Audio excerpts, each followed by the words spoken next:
Yeah. So let's get to the lines, man. 888-957-9570. It's a Victory Monday here on the roast. Oh, baby, the Niners are 5-0 for the 5th time in franchise history, and it feels like they have a quarterback. 888-957-9570. Did Brock Purdy last night take away all your doubts you had about him moving forward?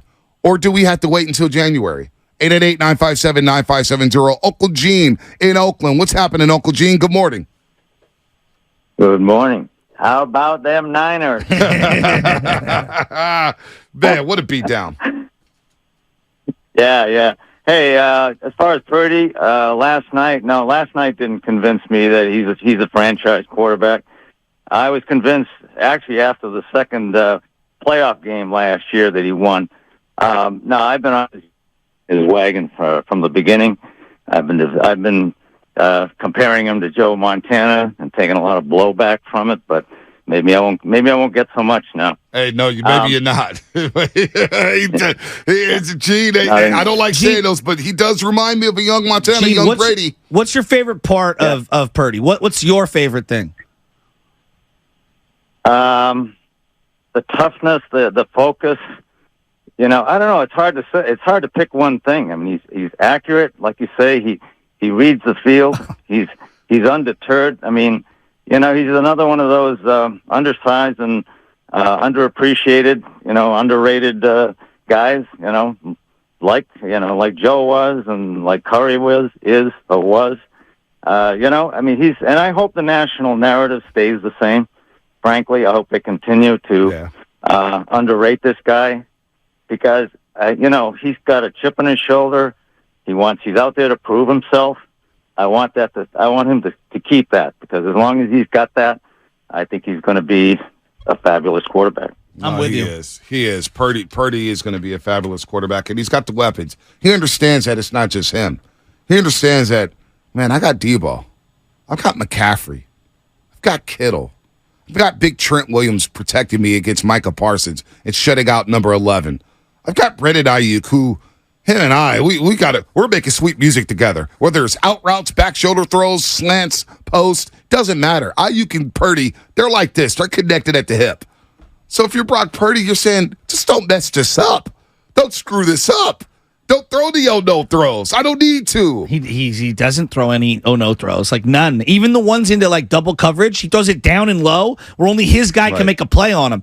He's just got an unbelievable ability to fit balls into windows that he has no business. And this is why he was named the captain, because of quotes like this after the game. Give it to me.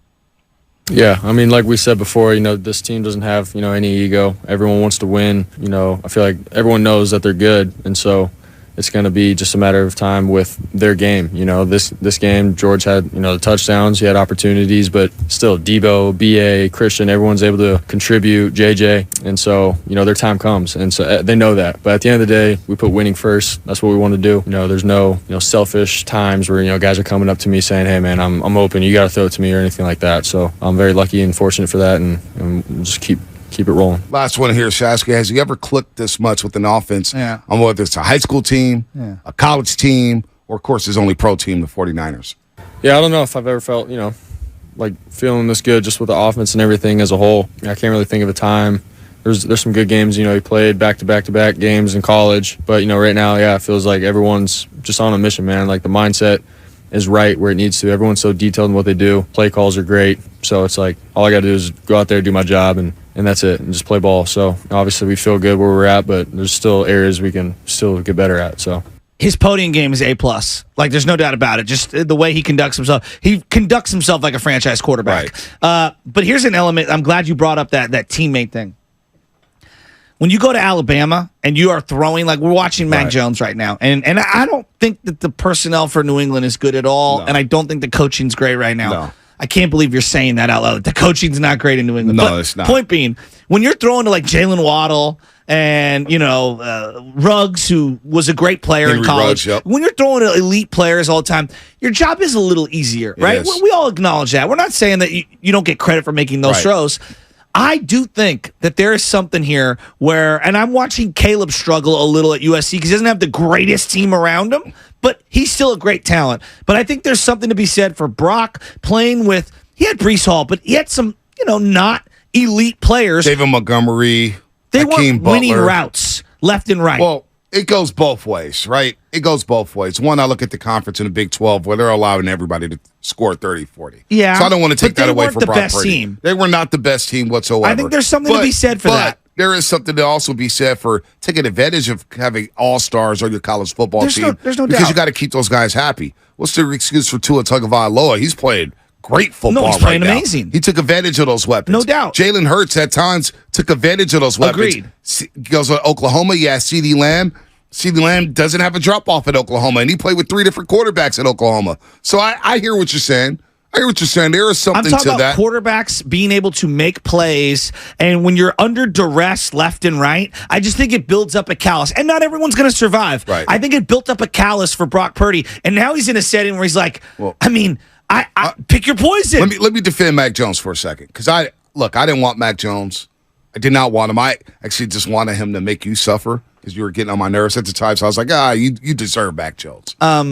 But you know what? I would have been wrong about Trey, but I was right about Mac. but I don't think New England has done a good job of surrounding Mac Jones with talent. They've got Kendrick Bourne. He was our 4. He goes to the our playoffs. 3. He goes to the playoffs his rookie year. In his second year, you bring in Joe Judge. Yeah. And I agree. Matt Patricia to call plays. So now you set back your friend, the guy you drafted number 15 overall, I agree. and you don't add weapons to it. So then you come into year 3, you bring in Bill O'Brien, and you still have Ezekiel Elliott as your backup running back. Zeke's done. I told you guys the last 3 years, whatever the Dallas Cowboys gave Zeke a carry, it will benefit the defense. It's a wasted rep because Zeke is done. Done. So I don't think they've done Mac Jones a good service. You know what Miami did?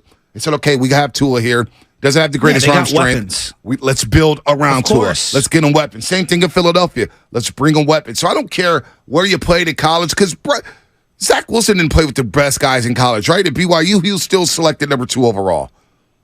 Yes, You can't name a BYU wide receiver. The year, but again, going back, if you want to get really into the weeds, the year that they had a great year, they didn't really play anyone. Like BYU That's what I'm chopped saying. their schedule down because of COVID. So there's a lot. All I'm saying is I think Brock, unlike other guys, has benefited from playing around lesser talent in college. I think it's helped him and prepared him more. It goes both ways. I do not think Mac Jones, I don't care goes what the both saying is, ways. I don't think Mac Jones would ever look like Brock Purdy in this offense. Because Josh Allen, he didn't play with a lot of guys, and look at him up in Buffalo. Well, Wyoming You know had what a I mean? couple guys They had a drafted. couple Brian Hill guys- ended up getting drafted, and other guys were good. But I would say that a couple guys drafted too. There's no doubt. Right. But again, Wyoming's playing very upper conference people. I'm looking at guys that are playing on elite teams. It doesn't always translate. Trevor No, it Lawrence, doesn't. there was a learning curve. There's a learning curve. Doesn't always matter. I mean, we look at some of the greatest quarterbacks, like Ben Roethlisberger, who won 15 straight games to start his career. Brock Purdy's number 2 with 10 straight.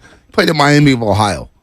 We can't name a player he played with at Miami, Ohio. So it goes both ways. And I think that helped him. You got to give credit to the player as well. It's crazy when you look back at the 13 games that he won. If you just look at like how much he was asked to do and his touchdown to interception ratio, He wasn't asked to do much. It's crazy. Like comparing Brock Purdy's numbers, and it's unfair because the league is more passing slanted now. It's just crazy to look at the numbers, juxtaposition. Let's go back out to the lines, man. 888-957-9570. Let's go to Lucky in the city. What's up, Lucky? Good morning. Lucky, you there? Going once, going twice, he gone. Jay in Florida, all the way down to Florida. Jay, long time What's no up, talk. Jay? What's up, Jay? What's going on, you guys? Happy Victory Monday with the Niners. Absolutely. up? Happy Victory Monday. So, real quick, I just want to say I'm definitely one of the biggest Trey Lance fans. I wanted him still on the team. And you guys were asking as far as what if Brock Purdy proved to me last night as far as it. I will say no, he did not prove it to me last night. He proved it to me the game before against the Arizona Cardinals when he went 20 for 21. And I got a quick question for you guys. I'm curious because I put myself in the position of wondering, what I loved about Trey Lance was that the ceiling of his. Right. You know, that's what I was just, if he could stay in, the ceiling and the potential that we could have. Now I'm asking myself, did I underestimate the ceiling of Brock Purdy? 100%. Yeah, I think we all did. We all did. We all did. It's the same thing with Stephen Curry, right? He wins 2 Yes. MVPs, Yes. 4 championships. Did I think Steph Curry could be good? Yes. Did I think he would be this good? Great. Top 10, great. One of the best players of his era, if not the best player? No, I didn't. Brock Purdy, I'm on record. I thought the minute he came into a game last season, the season was over.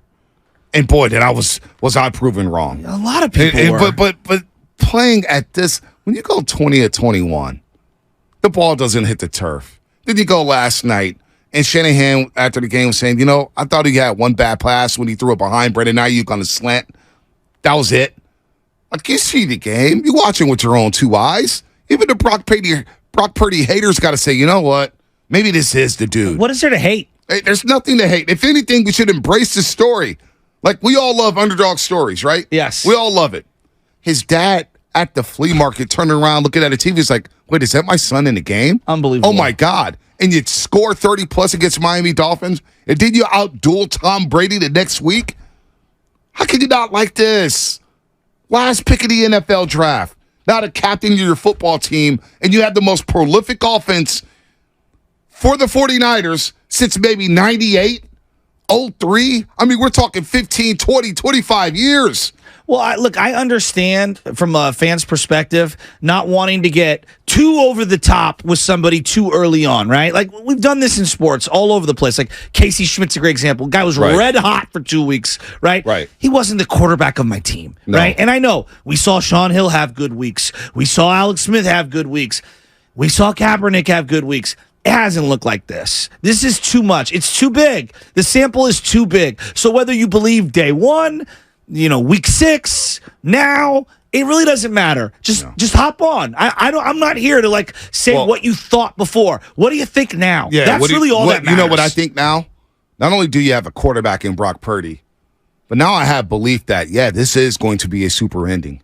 This is going to be a special super ending. The stars are aligning. Emmanuel Mosley, God rest his soul. We love Emmanuel Mosley here in San Francisco, one of my favorite corners. Just tore his ACL for the Detroit Lions. So now he's not healthy. And that stinks, right? I want everybody to be healthy. But you look at all these teams that are getting banged up. Buffalo's defense is decimated with injuries. They got no secondary. Kansas City, they're missing a stud. Bolton's out. He's out. He's been out. They're going to make a move, though. Yeah. We know Kansas City's going to be there in the end. But outside of that, the Philadelphia Eagles, and then Detroit, because I know they lost Emmanuel Mosley, but they still got a good offense. To me right now, the NFC is a 3-team race. It's Philly, the Niners, and Detroit. In the AFC, it's Kansas City's to lose. I agree. Now, Miami may have something to say about it with all their weapons, so I'm going to give them their proper respect. Let me see what Jalen Ramsey looks like in the future when he does get back. He's on the sideline chirping with cut-off shirts. So I'm saying, bam, he ain't too far. It's a long season. I'm not willing to write off either Cincinnati or Buffalo, though they don't feel as top-heavy as they were just a couple weeks ago because of the injuries.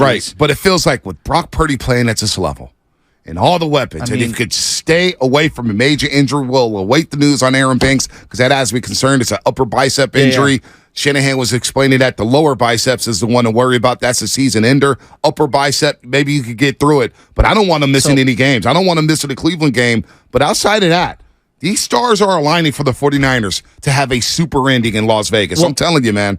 And I think most of us knew Brock Purdy was really good, and this defense is really good. Did you think he was really this good, though? No, I'm blown away by Brock Purdy. 9 touchdown passes, no interceptions. No. Think about what we were talking about. Is Brock Purdy going to be ready for week 1? I didn't even know if he could get through a 17-game season, and now I'm like, the guy knows how to get rid of the ball. He doesn't take hits. That's the NFL. Stuff happens. But the elbow's right. The velocity's right. He looks incredible. Intermediate routes, he's throwing on time. Forget the elbow. The brain is the sharpest. Right. His brain, I can't get over how smart he is. And that's the number one intangible for quarterback to me is brain. Are you smart? Do you have emotional discipline? Do you have intelligence that supersedes common sense? Like, do you understand at all times where everyone is, what the coach wants you to do, where to go with the ball? Like, he understands everything at such a calm level. He never panics. Yep. But to me, the biggest development that no one's talking about coming out of last night's game if you can get the second running back going in Jordan Mason, you want to talk about what wins in December and in January. It's an elite 1-2 combo of a run game. We know Debo's a great runner. We know CMC's a great runner. If you can mix in the bowling ball that is Jordan Mason, now we're talking about a defense, an offense that can gash you with the arm and gash you with the legs with multiple guys. No doubt. It's big boy football. Again, Jordan Mason doesn't get enough love for the way he ended that Seattle game last year on Thursday Night Football. And early on in the game, he had a couple carries. I texted you guys right away. And we actually, TDP looked so good in training camp. I was like, I would trade Elijah right now in training camp. And I like Elijah Mitchell. He can't stay healthy. No. He's leaving the door open for other running backs. No. So if I can go get some other assets for Elijah Mitchell, I have no problem flipping him because the Randy Gregory trade. Yeah, it's a great trade. The Randy Gregory trade is one of those low-risk, high-reward moves, a shrewd move earlier this season, identifying what we've been talking about the first 4 weeks of the season. If I could get another edge rusher outside of Bosa, because Drake Jackson's been a little quiet. Well, now you're bringing in Randy Gregory to play 20 to 25 snaps, and you pair him with the best defensive line coach in football, Chris Kosaric. You don't think Chris Kosaric's going to get the most out of Randy Gregory? He has talent. That's not the issue with Randy Gregory. No. The issue is between the ears. Can he stay on the football field? He's had some issues in the past. It's the substance. It's the substance abuse and everything. Now you're coming out to the Bay Area where, hey, look, man, it's legal. It is legal It's out legal. here. But we don't need to get caught up too much out here in the Bay. Things are... they say we're the tech capital of the world, also the drug capital of the world. Bonte, all he needs a couple of plays. Charles Omenihu made a couple of plays in the playoffs. It was huge against Dallas in particular. Jordan Willis was a midseason acquisition, made a couple of plays defensively, but most importantly, made that special teams play in the Green Bay game. Yep. If Randy Gregory makes 1 or 2 plays, it's worth the 6th-round pick. No doubt. At 925 with another great text here, Comcast Business Text Line. Unsung heroes tonight were the special teams. Wisnowski pinning the Dallas Cowboys inside the 4. Great catch twice. But Wisnowski pinning the Cowboys inside the 5-yard line. We don't talk enough about the punt. Yeah, we don't talk enough about the special teams. But everybody was complaining about where you took Wisnowski. Everybody's complaining about where you selected Jake Moody. You got a punter or kicker for the next 10 years. What is there to complain about? So special teams is now buttoned up. Yes. Right? Honestly, if you're a 49er fan, how can you even nitpick on anything today? Well, you held the Cowboys at 10 points. Aaron Banks got the penalty after the touchdown on CMC, and it pushed them back 15 yards. Right. That was the only special teams play where your eyes went up because they got to go back 15 yards, and even then they got Dallas to stop at the 30. Wow. 860 Comcast Business Text Line. Can you imagine if Jimmy Garoppolo never went down with that injury last year against Miami? It's a blessing. Would we even know who Brock Purdy is? I don't know. Would he even be coming into the season as the starter if we didn't know who he was? It's the greatest woulda, coulda, shoulda of all time. Wow. They had signed Nate Sudfeld. I know. All right. Now, obviously, things changed, and they deserve a ton of credit for moving off Nate Sudfeld and keeping Brock Purdy. Like that, to me, you gain all the. But look, all these guys, there's a little bit of luck on everything. So, Brady got in because of Bledsoe. Dak, how did he get his job?